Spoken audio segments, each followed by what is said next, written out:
The average person is said to spend 15 minutes in the bathroom. Why not take advantage of that time and learn something new? Presenting the 15-minute podcast on weird facts, crazy details, and funny particulars that you'll be able to enjoy while you're taking a on your free time. Welcome to The Shit with Sam Butler.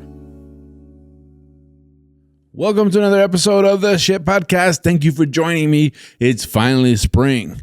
What does that mean? That means spring training. That means baseball. That means cookouts. That means hot dogs. It's finally getting warm. It's one of my favorite seasons of the year, and I love spring. And so what does that remind you of? It reminds you of March Madness and spring training. Spring training has actually began for the baseball season. I actually have a friend, shout out to my friend Phil, who watches the podcast every single week.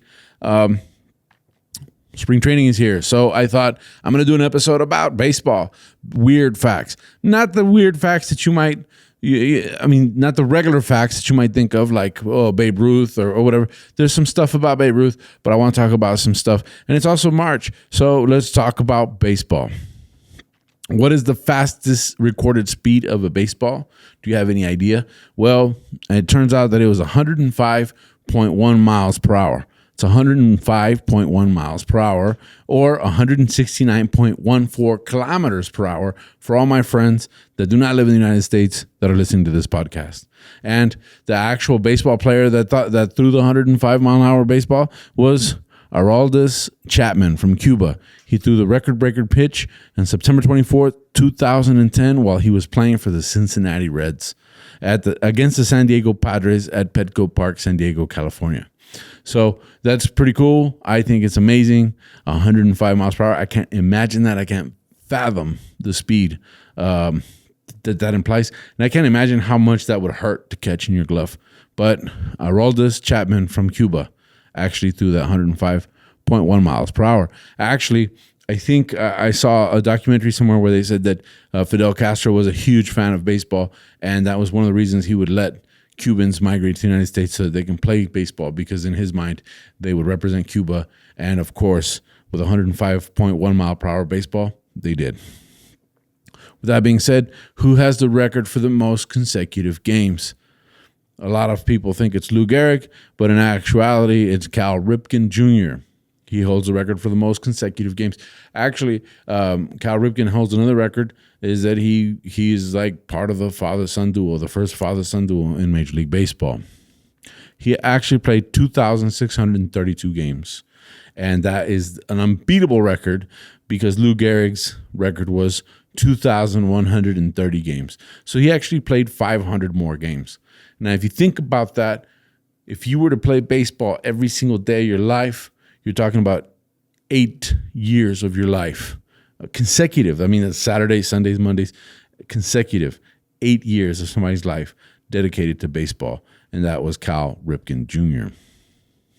Now, we're going to talk about a baseball player named Joel Youngblood. He was the first and the only baseball player, it's important to say Major League Baseball player, to get 2 hits for 2 different teams on the same day. What are we talking about? He had 2 hits for 2 different teams on the same day. Sounds impossible. But Youngblood played for the Mets, and he had an afternoon game against the Cubs. Then he was traded to the Expos and had to play later on that night. He got hits on both games. So he's the first player in history and the only player so far to have 2 hits on the same day for 2 different teams. I thought that was an amazing fact. Of course, this is called The Shit Podcast, so welcome to The Shit. These are shit facts. This is awesome. You can tell this to your friends when you're sitting around a campfire or you're sitting around enjoying some burgers. This is stuff that you got to keep in mind. Something that I thought that was amazing and I figured was like made total sense from an engineering standpoint. But during World War II, the United States Army decided that the hand grenade should be the size and weight. Now, of course, hand grenades are shaped a little different, but it should be the size and weight of a baseball, because any young American man could throw a baseball. And of course, we know that in 1942, that was probably true. Maybe not today, because not everybody goes outside. Thanks technology. People like to sit inside. But in 1942, almost every dude could throw a baseball. So they decide, let's make hand grenades that weigh and the same as a baseball, and that's probably the safest bet. I think that's an engineering marvel, and I think that's the shit. I'm talking about Bobby Richardson. He won the World Series MVP in 1960. He hit a .367 with 12 RBIs, but he played for the losing team. I think that's amazing to be the most valuable player, and you're not even on the team that won the game. And, of course, that guy's name was Bobby Richardson. A lot of y'all are familiar with the famous bank robber, John Dillinger. Well, he actually was a professional baseball player. He wasn't a major league baseball player, but he was a professional baseball player. He was a second baseman. And maybe he was frustrated, and that's why he decided to start robbing banks. They weren't paying enough in the minor leagues. Speaking of minor leagues, there's actually a minor league team that's named after the Isotopes, which is the team on The Simpsons. Yeah, that's right. The Simpsons cartoon has a team named the Isotopes. Well, Albuquerque, New Mexico decided that would be a great name for their minor league team, and therefore they named it in honor of The Simpsons. And of course, my generation, a lot of you guys that are older, didn't grow up watching The Simpsons. We grew up watching The Simpsons. I think the biggest deal with watching The Simpsons is that I grew up in the United States, so I watch The Simpsons in English. So when I'm in Mexico and there's Simpsons references, I don't catch them in Spanish because, of course, of the dubbing and the translation. But The Simpsons are a big deal in almost everywhere. And so in Albuquerque, especially because Albuquerque decided that's a great name for a team. What are we going to call ourselves? The Isotopes. So I think that makes me an automatic fan of the Albuquerque Isotopes, just knowing that they named their team after The Simpsons. I think that's awesome. I mean, in El Paso, we're the Chihuahuas, right? We named it after our dog, but they named it after a cartoon. Awesome. Getting back to another weird fact. Farmer Hoyt Wilhelm. He hit a home run in his very first game, very first time at bat. He was a rookie, but he was a pitcher. So he goes to bat, hits a home run. How lucky, right? That obviously was going to foreshadow things to come. Well, it didn't. He played 21 seasons. He had 493 plate appearances. Never again hit a home run. But he's a phenomenal pitcher, and he made it to the Hall of Fame. That was Farmer Hoyt Wilhelm. I think it's amazing to be a rookie at 28 years old, but that's awesome.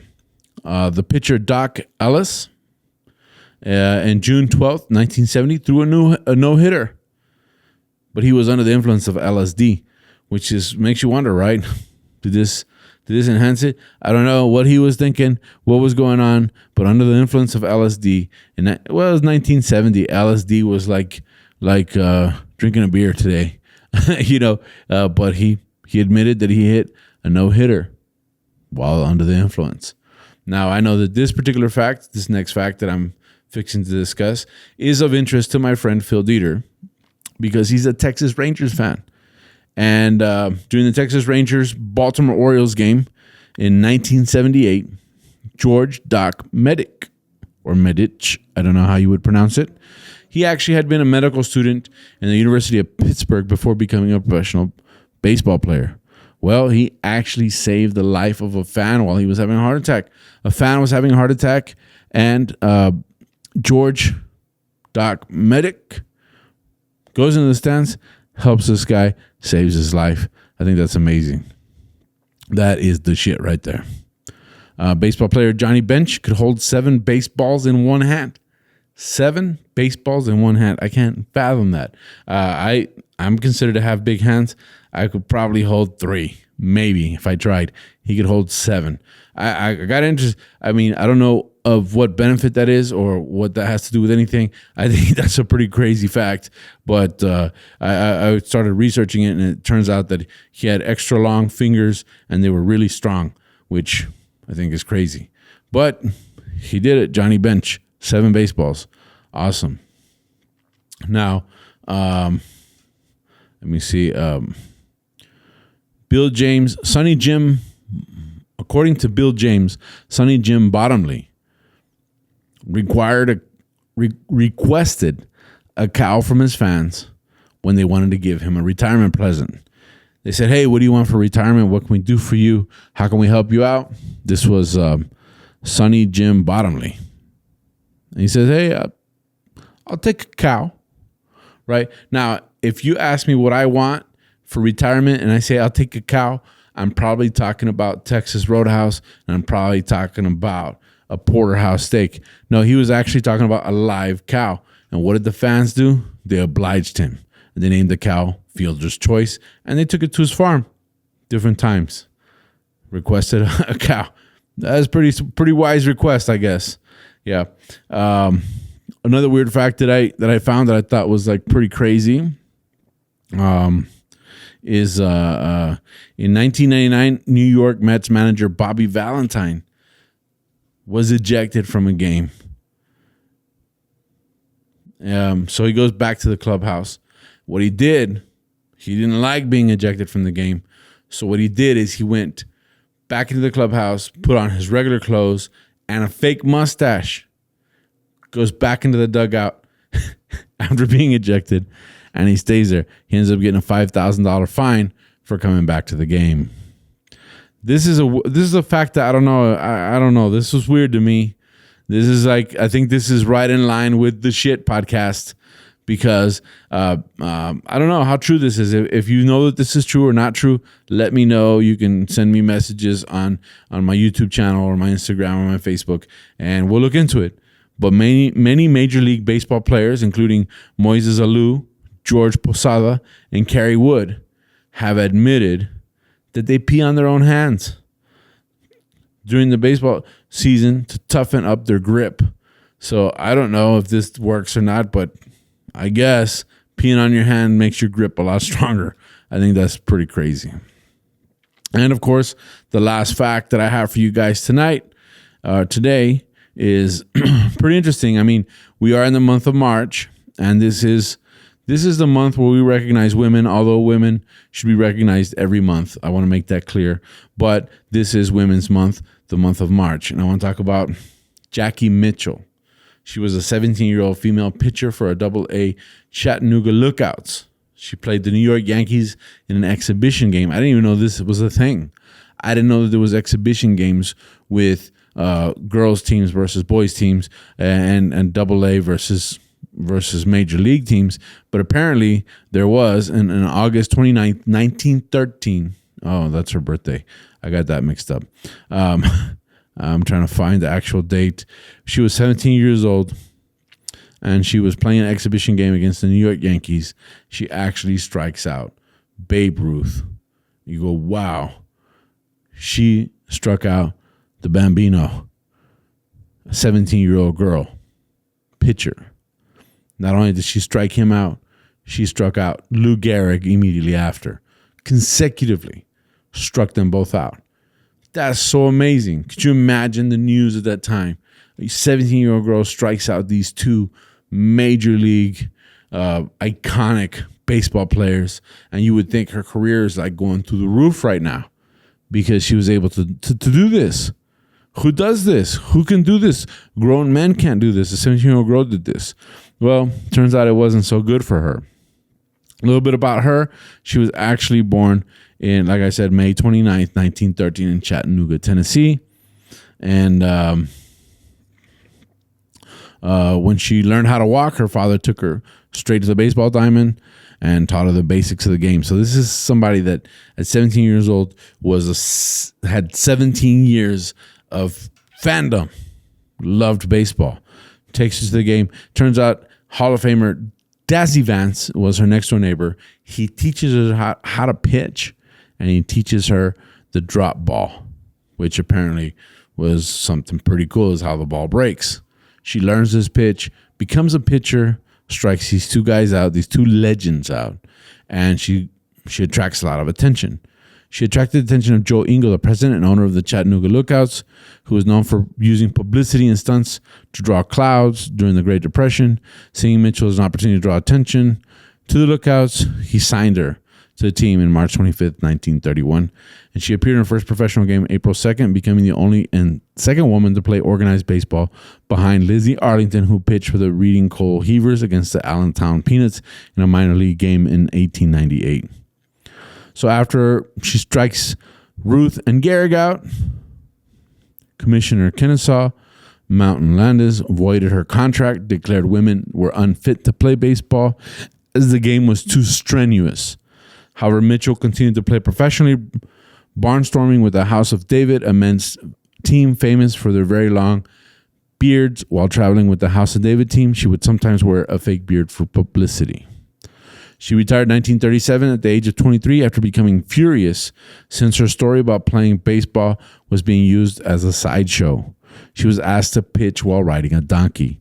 She refused to come out of retirement. When the All-American Girls Professional Baseball League formed in 1943. Major League Baseball formally banned the signing of women to contracts in June 21st, 1952. The ban lasted till 1992 when Carrie Schuler was drafted by the Chicago White Sox for the 1993 season. See, to me, this is a weird fact. I didn't know Carrie Schuler was a woman that played for the Chicago White Sox in 1993. I was alive. Who knew? I didn't watch that. So, a little bit about her legacy. There was a play, musical written about her that debuted in March 17th. And it's exactly, because today is March 17th, although this episode will air later. We are recording it on St. Patrick's Day. That's why I'm wearing green. And it debuted March 17th, 2017 at Skyline Theater Company in Bergen County, New Jersey. And on May 27, 2017, the Chattanooga Lookouts honored Mitchell with a limited edition bobblehead to the first 1,000 fans who entered the stadium. I think you could do better, Chattanooga. Really, I think you could do better to honor her memory. With that being said, Jackie Mitchell, you're an inspiration to women everywhere. I'm glad you didn't. You did it right. You did it right. You stood up for yourself. With that being said, thank you guys for joining us on this episode of the Ship Podcast. That wraps us up for tonight. Thank you very much. Please like, subscribe the video to the channel. Make sure you hit the notifications bell. Follow me on social media. I'm at Tu Amigo Sam on all my social media platforms. I'm on Spotify as Está Cagado Podcast. And with that being said, you can tell I've been celebrating St. Patty's Day a little bit early today. But that wraps us up. Thank you guys. That's it for this episode of the Shit Podcast. We'll catch you on the next one.